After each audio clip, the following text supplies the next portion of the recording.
Good morning, Cowboy Nation and Cowboy Headquarters.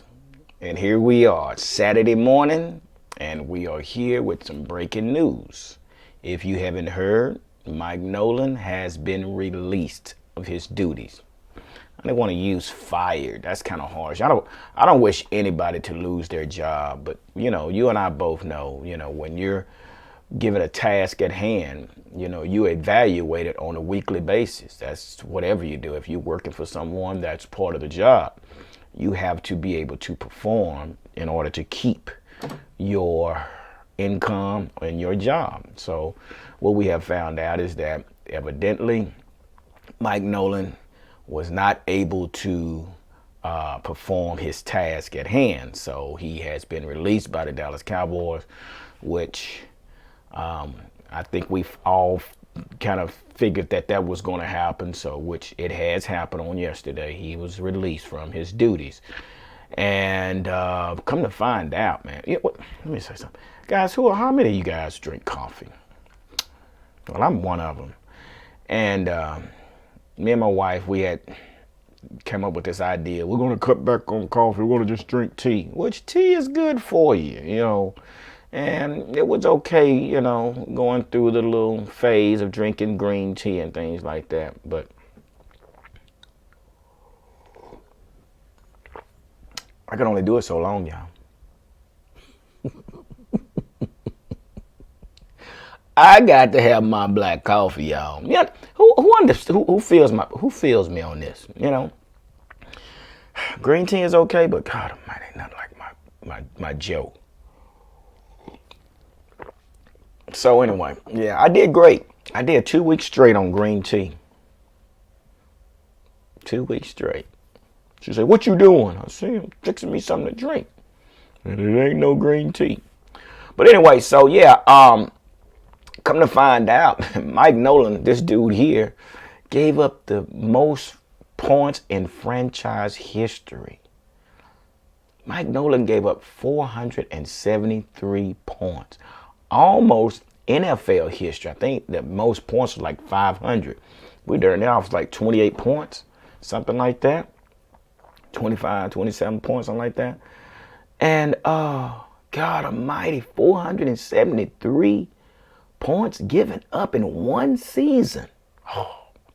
So here's the deal. Basically, like Mike McCarthy has said, they was going to set up this defense according to the players and their abilities. Okay, so for whatever reason, Mike McCarthy never stepped in and changed the philosophy of the defensive scheme.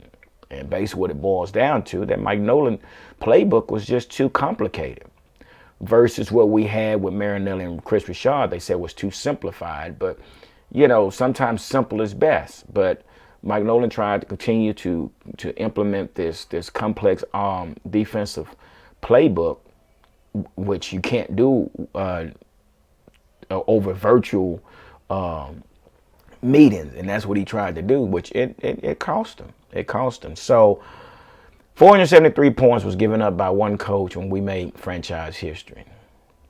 So much has went on in 2020, man, that there's so much history that has been made.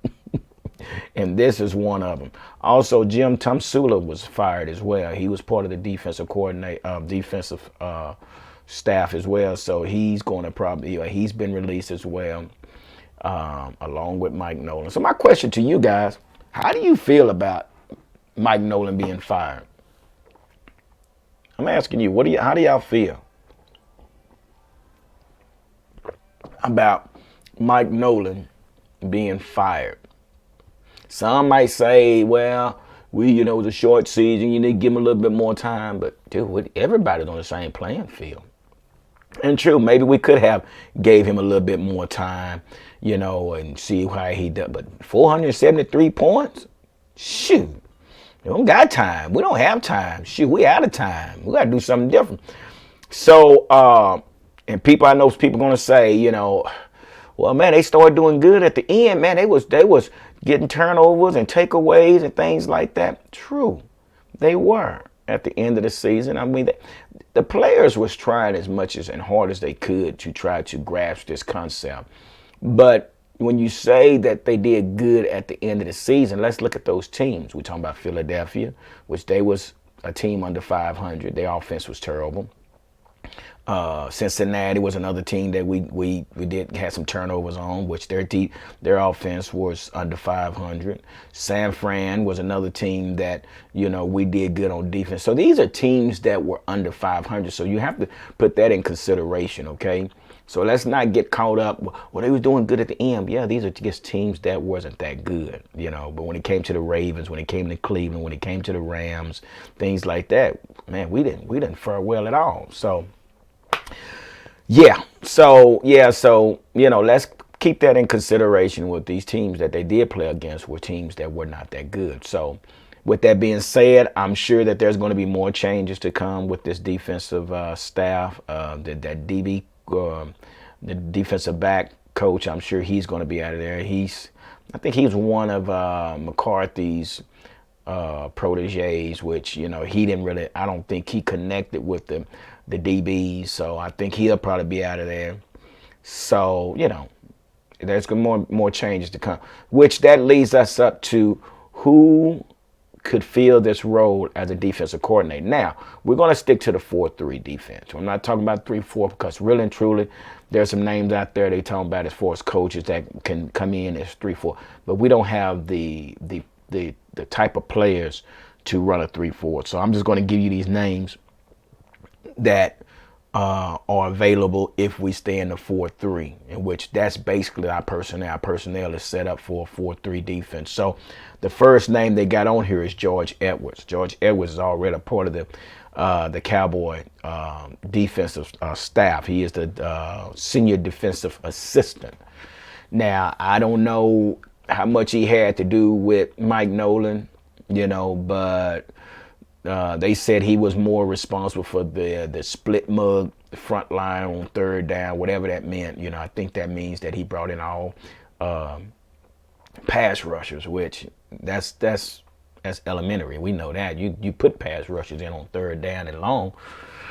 So George Edwards, which also was a Viking defensive coordinator back in the day, so he's already a part of the staff. So they're looking at him as one that could be a coach, a defensive coordinator here.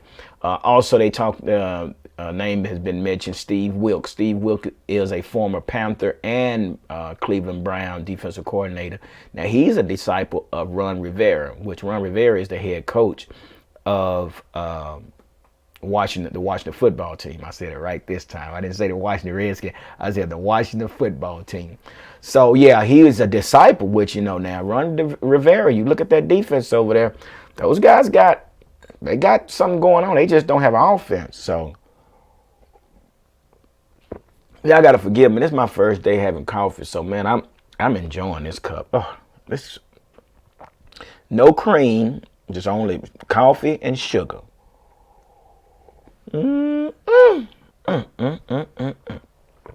Body been craving for it. My body been missing it. My wife don't think so, but my body been missing this coffee. So anyway, Steve Wilks is one that is another name that's out there. I'm kind of I'm giving him like a 3-star.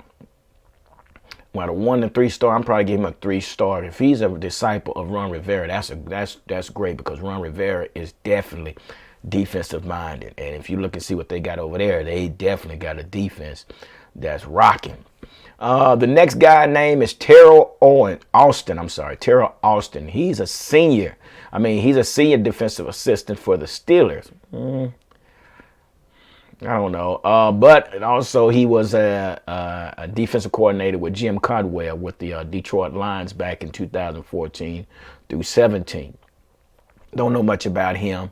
I would probably give him a 1-star right now because I don't know much about him. And remember, these are only coaches that actually run the 4-3 defense. Then the next name is Dan Quinn. Dan Quinn was the former head coach for Atlanta Falcons. Now, don't get me wrong there. Yeah, he was terrible. The team was, they just couldn't win or whatever, but they did make the Super Bowl. But They did have a defense. Remember that time when Dak got sacked during there 9 times? Well, he was a part of that. So yeah. So, and also think about this. Dan Quinn was a part of Seattle when they created that defense, which we was known as the Legion of Boom, with Richard Sherman and all those guys back in the day. And who was that? I can't remember those guys' name, but boy, they had a defense over there, Legion of Boom.